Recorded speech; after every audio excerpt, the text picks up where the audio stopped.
we have the chance to sit with Bishop Paul Blom, the recipient of the Tom Hunstad Award, and just kind of have a chat about his life and his faith and his vision of ministry. Paul, first, congratulations on receiving this. We're really excited that you can be able to be with us. Can you tell us just a little bit about your faith story and what was influential for you in kind of your own faith development as you grew and matured into your role? Well, I probably initially think of my family. My dad was a pastor, and so I've been raised in the church from the beginning of my birth, and there was heavy influence, I think, from both of my folks and my extended family as well, grandparents and everybody. There was a period in my growing up life, especially young adult years, where I was, I suppose, tending toward a bit of agnosticism. I wasn't sure, a lot of questions, but I kept it very quiet. I didn't really outwardly rebel against the church. Kept participating, but personally was not sure. And I have to say that that has been a pattern throughout life where it ebbs and flows.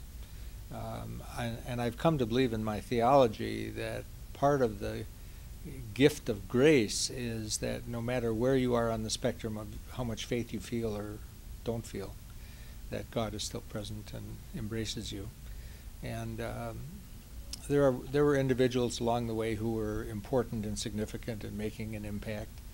I remember when I was on internship, I had gone through a period of time where I was really struggling trying to decide whether to stay in the internship from seminary.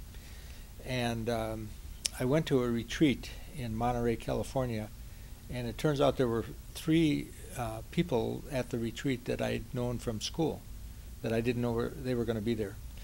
And we went out for a beer after a meeting, and I just sort of dumped my stuff on them.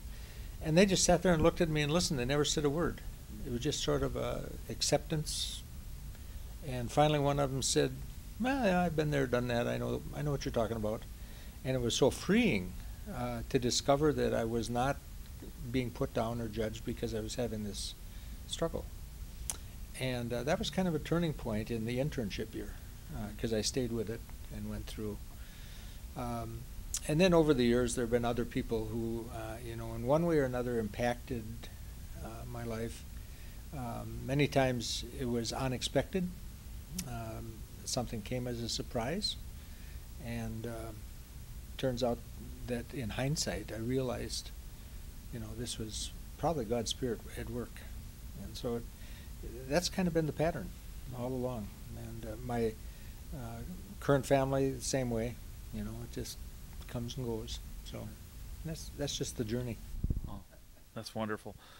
You sit in a unique position, growing up in the church as you did, serving as a pastor, and then eventually being called to serve as a bishop of the Texas-Louisiana Gulf Coast Synod. And that synod has just been known for innovation and creativity and just solid commitment to youth and family ministry. Just from your vantage point, how have you seen ministry with young people change over the course of time? That's a very good question.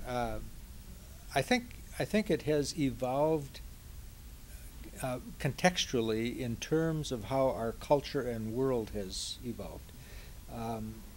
One of the blessings that we had in the Gulf Coast Synod was the discovery of Peggy Cantos Hahn, who she came on staff and became our director and just did all kinds of stuff. And as you know, she continues to lead in a tremendous way.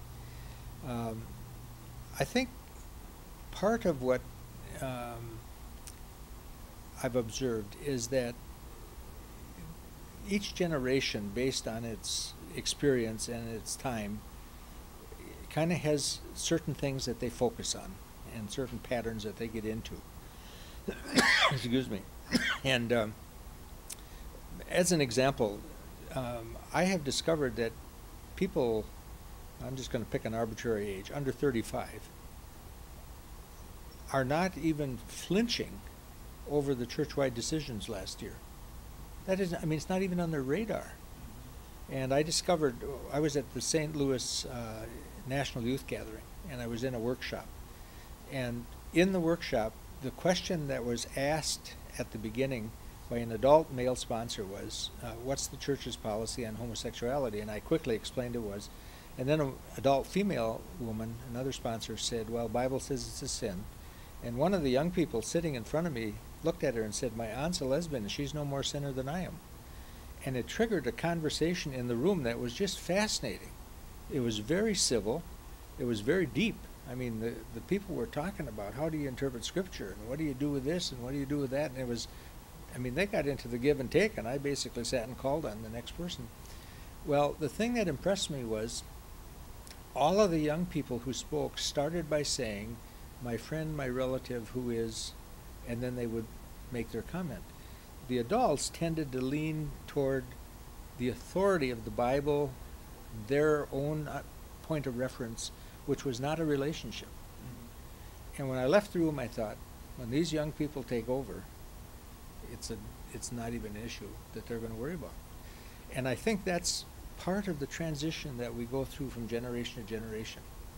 That each of us in our own time has certain issues that we are struggling with, working with, but the next generation has a whole different sense. And I think I've observed that in youth ministry at a number of levels as we've gone forward. So wonderful. As you look at our church now, and both the things that we have to celebrate, the things that we're struggling with, do you have any kind of hopes or dreams for what ministry with young people will look like moving ahead? I don't know if I do. I suppose, well, I've always had a passion for trying to identify future leaders in the church. I've always tried to identify who has some gifts for leadership and get them involved early in life, mm-hmm. and help them discover what the life of the church is about and what the gospel's about. And so my hope is that we continue to focus on how to train leaders who will become those who take the message forward in the generations that are down the road. To focus on that grace note over and over again. Mm-hmm. What's your reaction to this acknowledgement, the Hunstad Award? What's that feel like for you? Well, it was a big surprise initially. I had met Tom before he died, and that was an honor to know him. So when you called and told me this, I kind of hung up the phone and I thought, man alive, what's this about? It really took me back. It's definitely an honor and a privilege to receive it. I think it's a excellent way to look at what the network does in honoring people and so on. Other than that, I'm just basically want to say thanks. I mean, it's very, very, very nice. It's quite a gift. Wonderful. Well, again, thank you so much for being with us at this event, and just for your ministry. We're just very grateful for all that you do, and all that you have done as well.